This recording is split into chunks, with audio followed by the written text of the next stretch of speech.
name is called Mr. Mantuanex, the chairperson Kony War Victims West Nile. I'm not happy again because of this compensation of the war victims in West Nile. I'm aware that during 1988 up to 2010, the road between Karuma and Pakwach was impassable. All people in West Nile who are alive were aware that the rebel activities of Lord's Resistance Army took place along this road. People from West Nile were massacred, were robbed, were killed along this road. Nile Coach lost 8 buses. I met Mr. Abdurrahman, the proprietor of Nile Coach bus in Kampala. He told me openly, up to now, he only received 120 million shillings out of 1.2 billion, which was awarded to him by His Excellency, the President of the Republic of Uganda. Physically he met the President. He wrote open that pay him this amount up to now. So when I met him, he was not happy also. He was very annoyed. He told me he's only waiting for the 2026 elections. He's coming for the campaigning. He told me openly. So for me, this issue, as it has taken long, it appears the NRM candidate who will come to West Nile as a presidential candidate on an NRM ticket will not get votes. This is what we are now emphasizing. Will not get votes, but the MPs who will be in NRM ticket will get votes. But the presidential candidate will not get votes from West Nile because of this issue of compensation. Since Dr. Kenneth Omona wrote a letter on the 10th of June 2022 to Attorney General to compensate us, Haji Yunus Kakande, the Secretary in the Office of the President, also wrote a letter to the Permanent Secretary, Minister of Defense, to consider the issue of war victims in West Nile up to now, and again on 2nd May 2023. Honorable Speaker Anita Moore, the Speaker of the Parliament of the Republic of Uganda, also wrote to Attorney General. All the copies I have to pay the Kony war victims practically and inform her accordingly as soon as possible. 2nd May 2023. Now 1 year. And the money was approved in the budget of 2022 and 2023.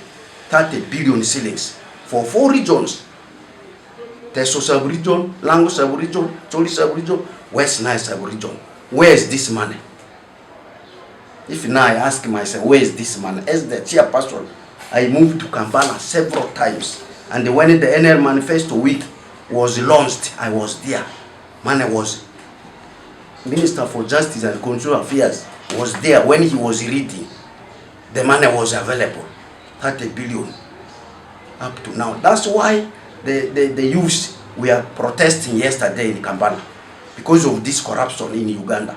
This money was allocated because of corruption. This money somebody has swindled it. Openly somebody has swindled it. So we are asking His Excellency the President of the Republic to consider before 2026 comes. We are not happy.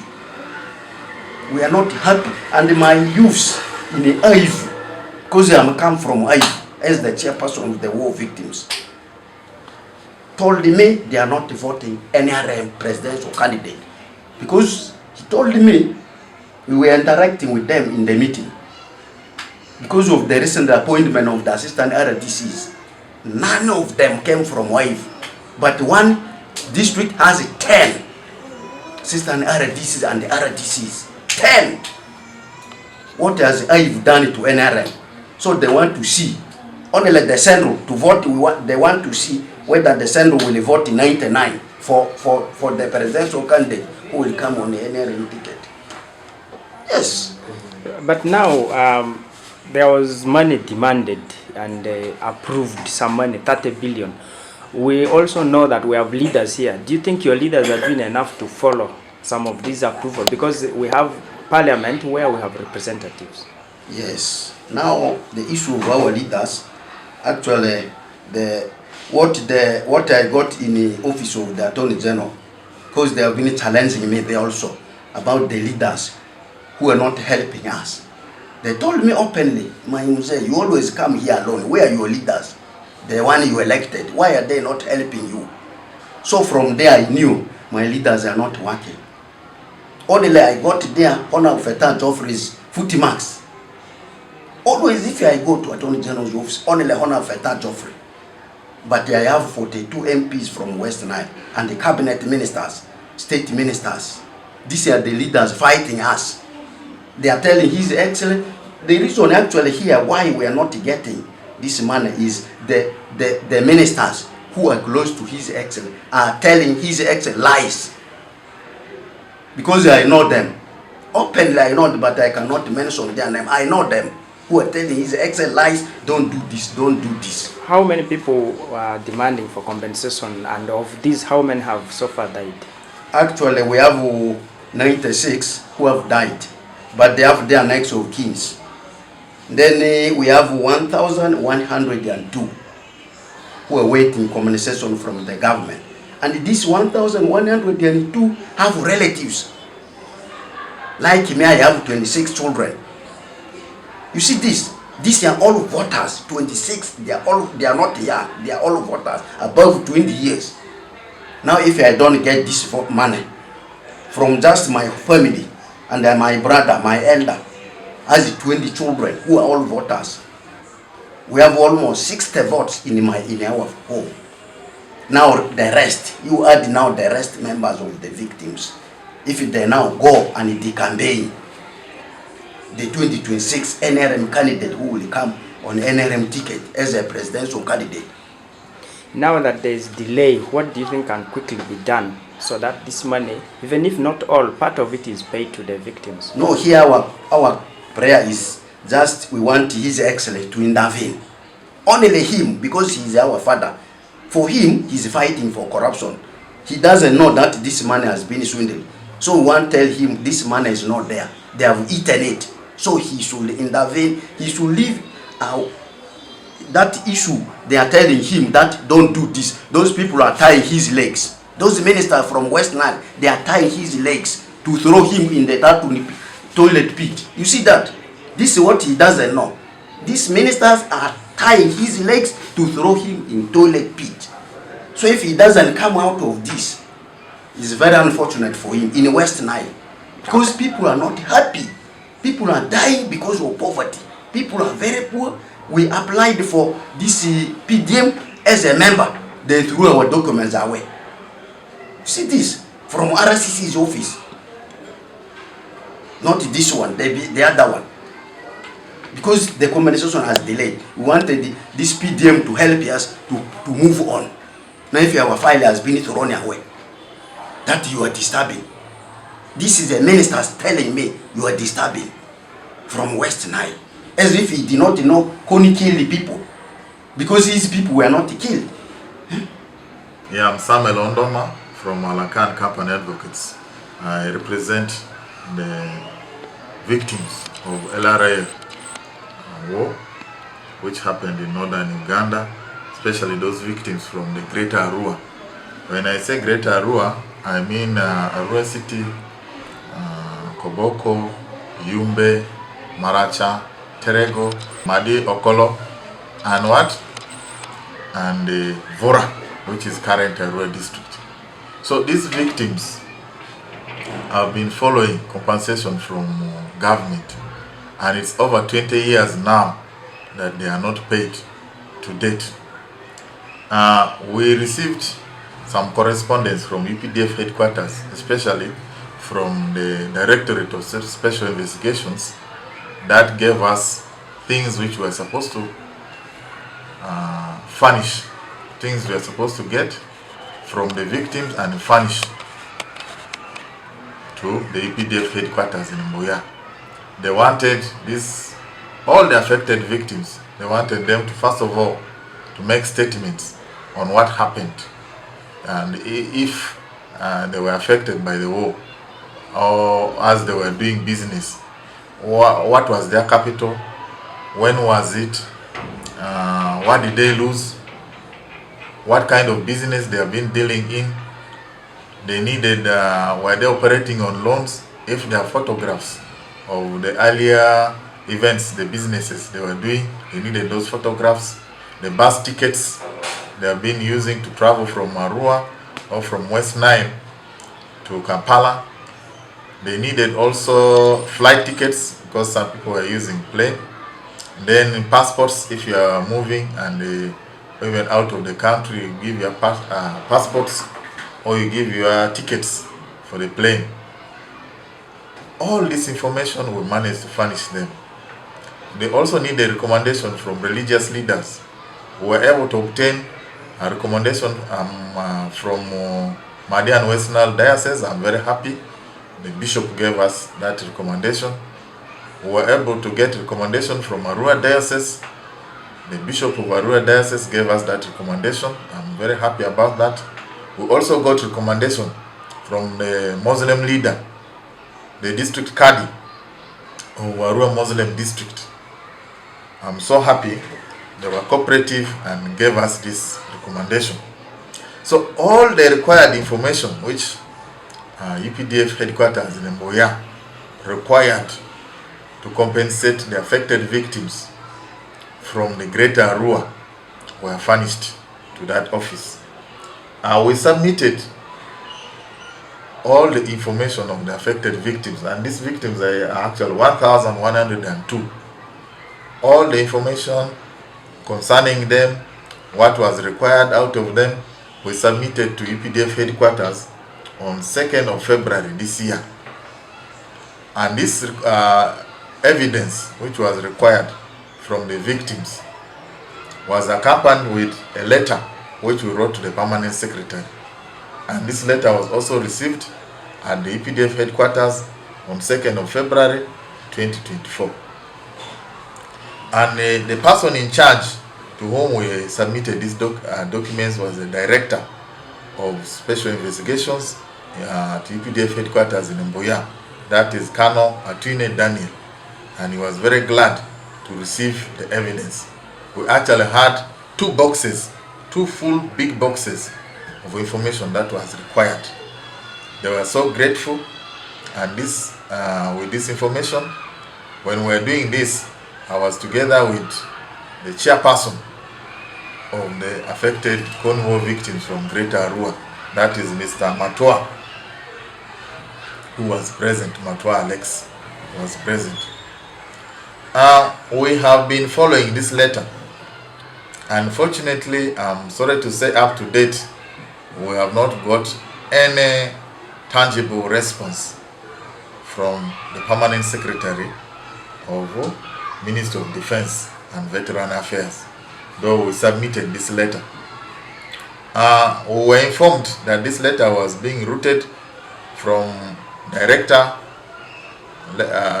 of Special Investigations in EPDF office, and it went to the Commissioner, Legal Services, someone called Colonel Wandera Moses. When I talked to Colonel Wandera Moses, he confirmed to me and also to the chairman of the affected victims, Matwa Alex, that he received our evidence and our letters, and he was working on it.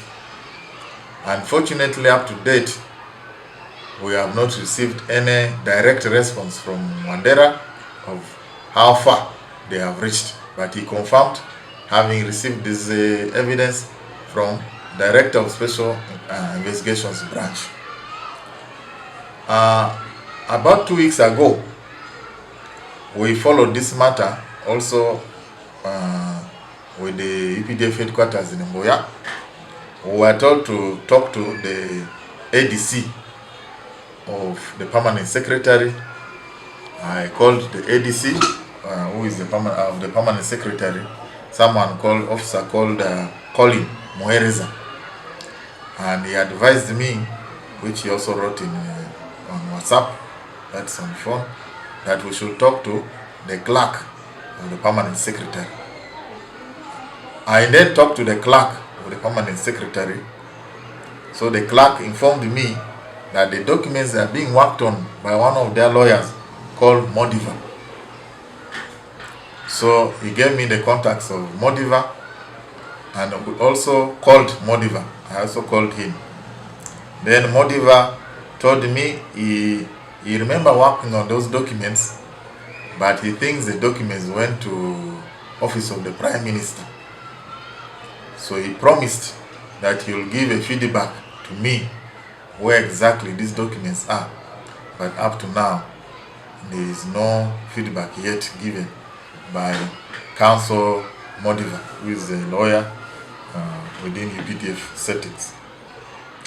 We have also not yet got any feedback from the Permanent Secretary directly.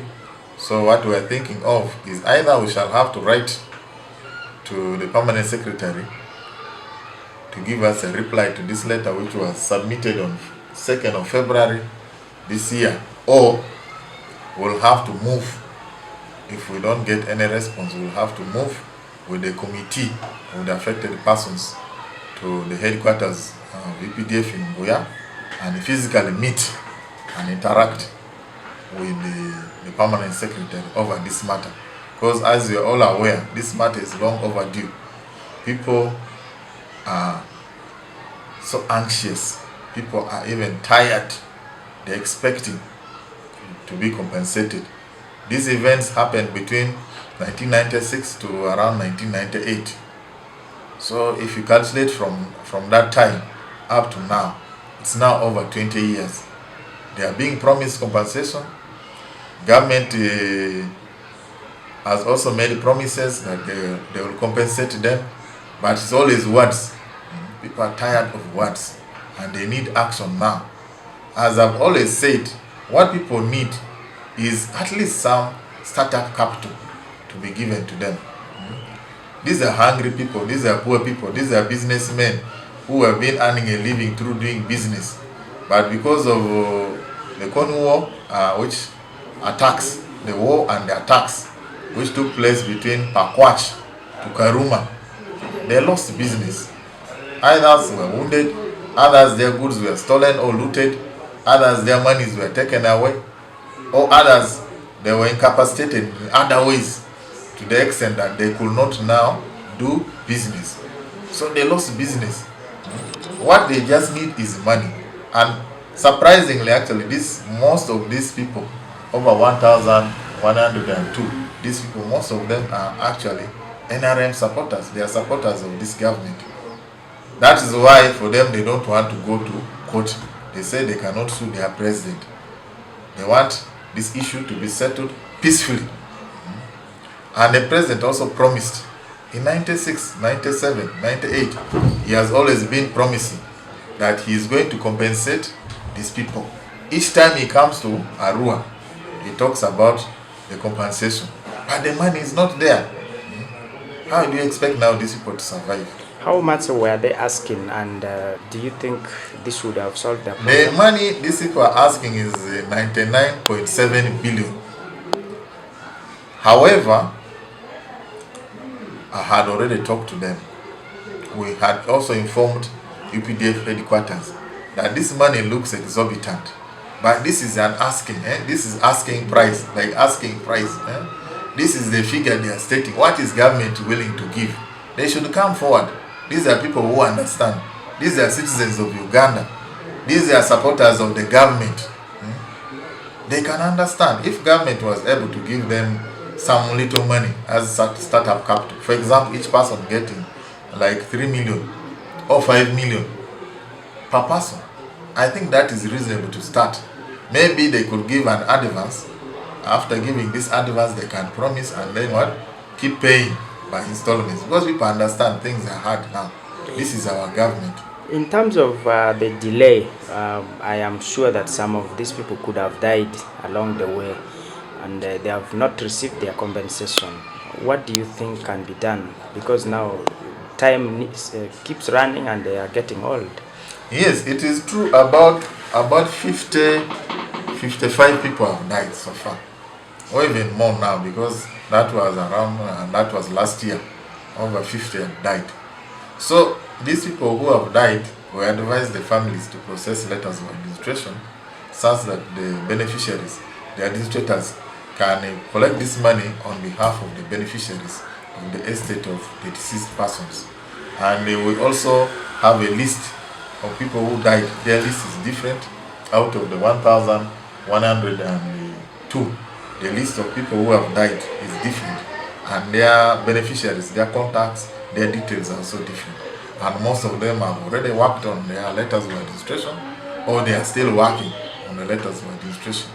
So that shouldn't really be a problem, because once the administrators come up, legally they can receive the compensation on behalf of the dead person. Okay. Maybe as we conclude, we have seen other regions compensated. In Teso region, people lost also, monies, properties, animals. Actually, Lango, but some of those regions have received monies. Why do you think West Nile, all this delay? Is it because of no will, or even the leaders are not doing enough? Yeah, I must say, I think it is just lack of goodwill to compensate our people of West Nile. Because it's true, people from Olango, people from actually from Teso, they received part of the compensation. They have also not received all. They are our brothers, and we suffer together with them.